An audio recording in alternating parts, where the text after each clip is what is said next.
बात कर रहे हैं हम लोग personification.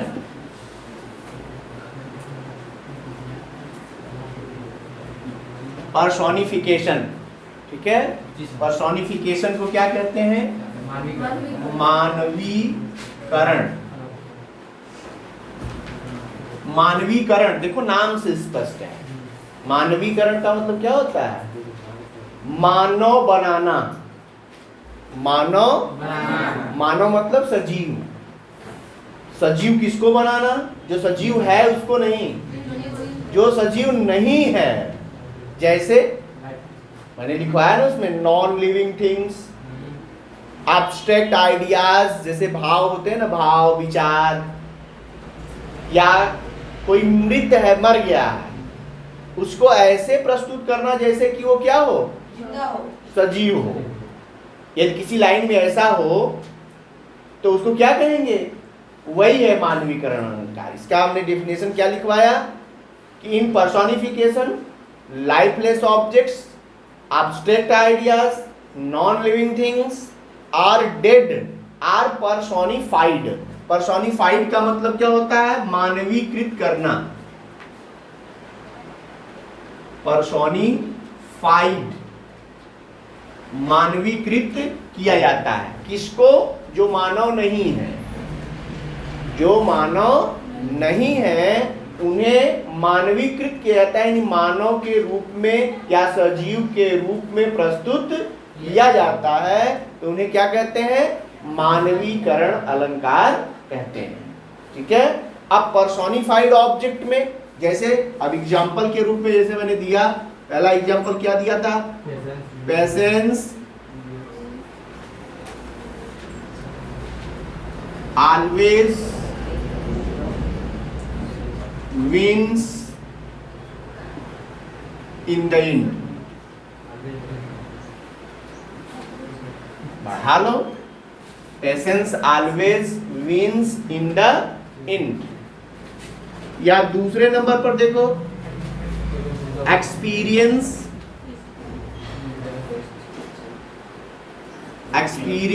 Is the best teacher. या थर्ड नंबर पर लिखा मैंने, लव इज ब्लाइंड।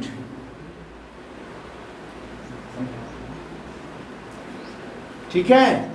या जैसे कहते हैं 4 नंबर पर, लाई हैज नो लेग्स।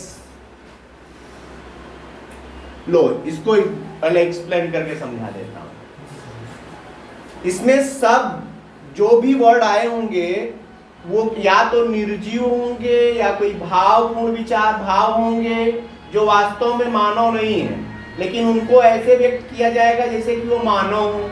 जैसे देखो यहाँ लिखा क्या है? Patience always wins in the and. Patience का मतलब होता है धैर्य। धैर्य क्या है? धैर्य हमारे अंदर है ना, भाव। कोई आदमी तो है नहीं। और जीतता कौन है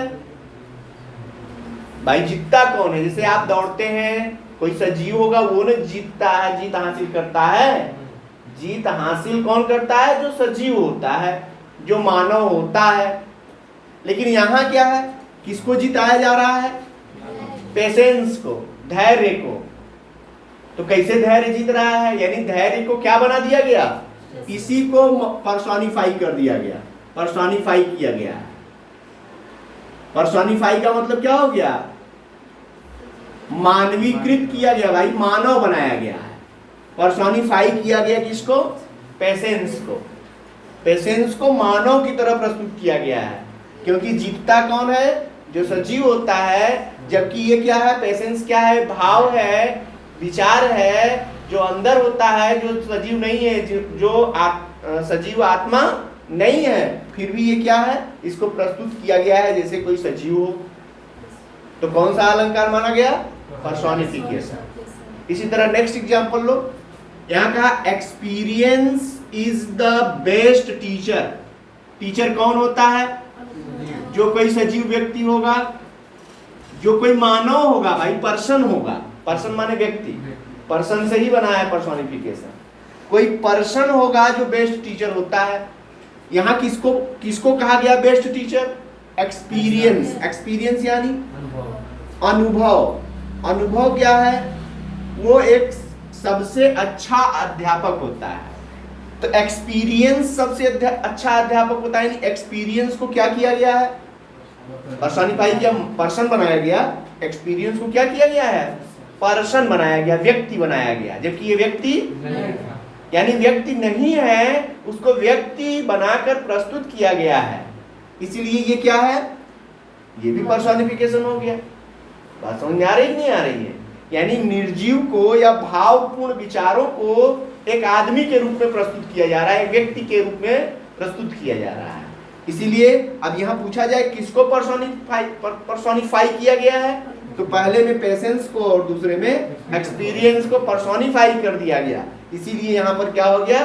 पर्सोनिफिकेशन। जो अब ये बात फिर से दिमाग में रखो कि जो सजीव नहीं है, जो मानव नहीं है, जो व्यक्ति नहीं है, उसी को मानव के रूप में या व्यक्ति के रूप में प्रस्तुत किया जाएगा, तो वहां पर मानवीकरण अलंकार या पर्सोनिफिकेशन कहलाएगा। जैसे नेक्स्ट को देखो, लव इज ब्लाइंड। ब्लाइंड यानी अंधा कौन होगा? जिसको आंखें होंगी। जिसको आंखें होंगी वो कौन होगा? वो सजीव ही होगा, कोई व्यक्ति होगा ना।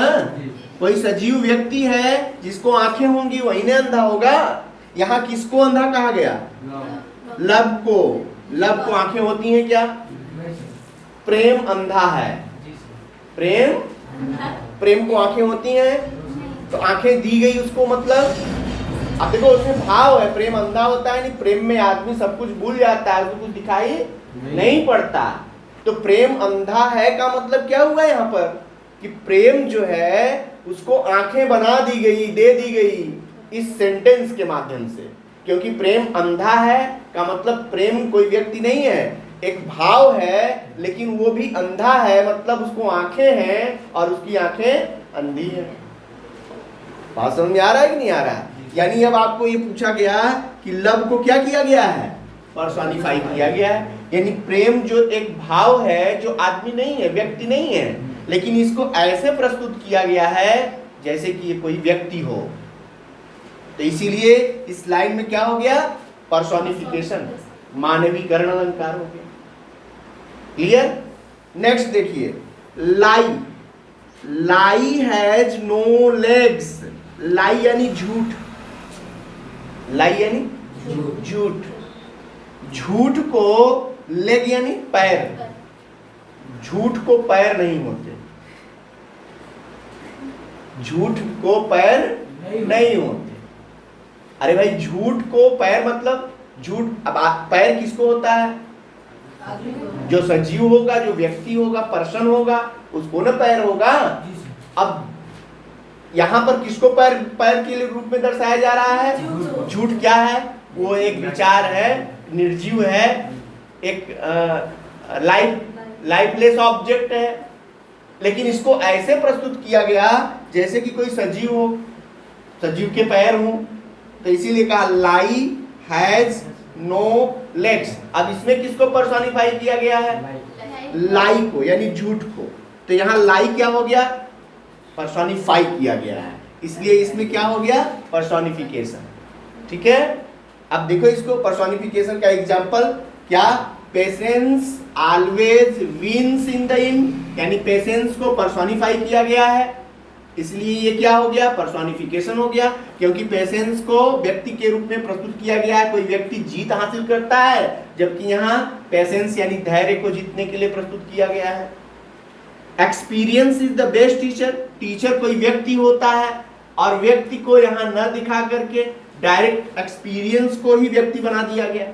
यानी एक्सपीरियंस को ऐसे प्रस्तुत किया गया जैसे कोई व्यक्ति हो, इसलिए एक्सपीरियंस क्या है? पर्सोनिफाई किया गया है। तो experience is the best teacher, personification हो गई।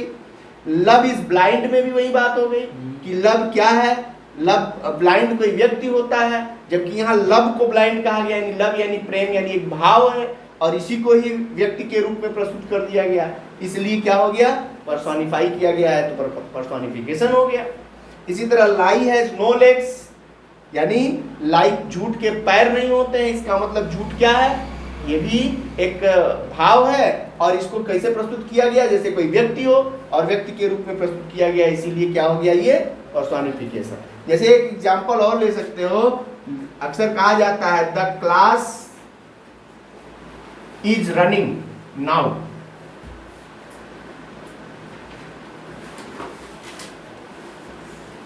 बात बात में कहते हैं क्लास इज रनिंग नाउ, यानी कक्षा अब चल रही है। और रन माने दौड़ना, रन यानी कक्षा दौड़ रही है। दौड़ने वाला काम कौन करता है, व्यक्ति करता है, सजीव व्यक्ति करेगा दौड़ने का काम। यहाँ किसको दौड़ाया गया, इसलिए कक्षा को क्या कर दिया गया, पर्सोनिफाई कर दिया गया। तो कौन सा अलंकार इसमें माना जाए, पर्सोनिफिकेशन कहलाएगा। यानी जो पर्सन नहीं है उसे ऐसे प्रस्तुत करना जैसे वो कोई पर्सन हो, सजीव हो, उसी को क्या कहते हैं, पर्सोनिफिकेशन। ठीक है, इस प्रकार 3 ठो फिगर्स ऑफ स्पीच कंप्लीट हो गए। एक हो गया सिमिली, दूसरा हो गया मेटाफर और तीसरा हो गया पर्सोनिफिकेशन। इन तीनों को कायदे से पढ़िए और तैयार करिए।